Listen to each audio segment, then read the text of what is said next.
I do rise in support of the San Antonio Missions National Historic Park Boundary Expansion Act, the full name, a measure that has enjoyed the support of all of the members of the Texas delegation who represent a part of Bexar County. The bill does expand the park by 137 acres.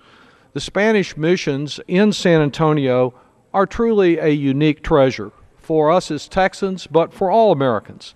The Missions National Historic Park preserves the largest collection of Spanish colonial resources anywhere in the United States. It's an educational, historical, and cultural resource that each year is bringing over 1 million people to enjoy and learn from it. The park is important to the understanding of Texas and the development of the United States, and of course it has a significant impact on San Antonio and Bexar County economically. You know, in his famous San Antonio Rose, Bob Wills sung of the Alamo and Old San Antone, and most people do associate San Antonio with the Alamo, a landmark of Texas independence. But in addition to the Alamo, there are 5 remaining Spanish missions in San Antonio. The Alamo lies just north of these 4 missions that compose the Missions National Historical Park.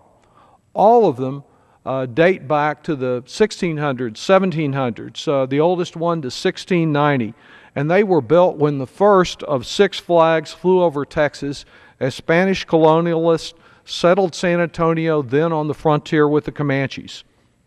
The missions reached out to a number of local Native American tribes, teaching them trades and crafts. The missions do reflect the original Old San Antone.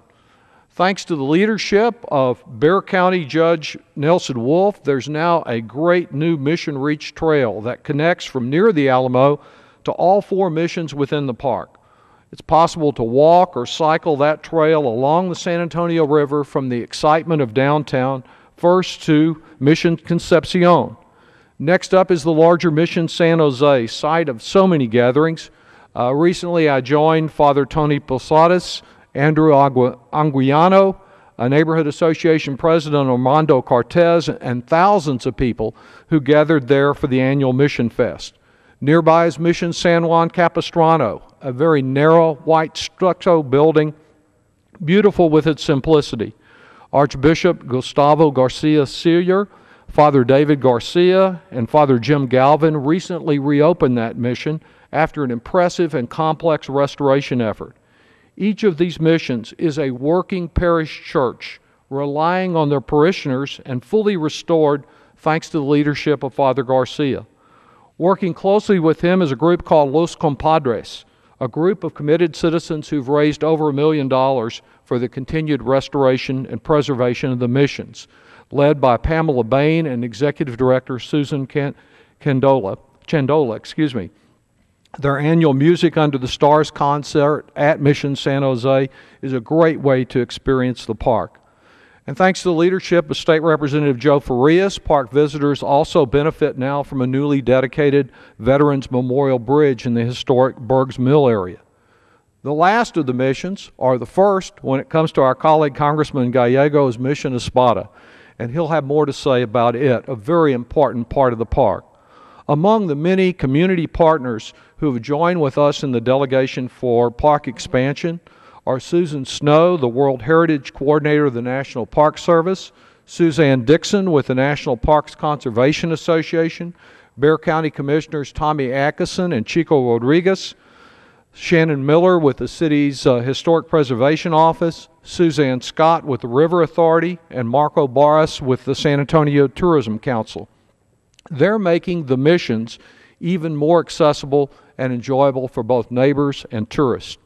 One economic study has recently concluded that the park is already supporting almost $100 million in annual economic activity and over 1,100 jobs. With the completion of initiatives associated with this park expansion, the missions could more than double their economic impact in San Antonio. In addition to the bill that we have here today, it is very important that we achieve our quest for World Heritage status for the missions. About a year ago this week, then Secretary of Interior Ken Salazar announced that the Department of Interior had officially authorized the Spanish missions for nomination to the UNESCO World Heritage List. Another economic study has found that World Heritage status for this expanded park could yield over $500 million for the San Antonio area within a decade of the World Heritage status. Unfortunately, because the United States is not paying its dues to UNESCO, which funds the World Heritage Committee, our application could be hampered. And I hope that that can be overcome by the time next year that there's a formal submission of this application. I'm hopeful that by passing this bill relatively early in this Congress, that the Senate will finally be able to move it and have ample time to consider it. Frankly, as my colleague Ms. Napolitano pointed out, I would have liked to have achieved more today. There are other lands in Bexar and Wilson County with historic ties to the mission that should really be a part of this park. I know the Wilson County part is of particular importance to Congressman Cuellar. But after so many years of failed attempts to secure this legislation, it's better to move forward together and achieve what is possible today. So together, I believe we are taking constructive steps forward to enhance a national treasure. Our action is not only about preserving culture, but about promoting jobs. This park expansion provides another good reason for family vacations and national conventions to take the road to San Antonio, and I yield back.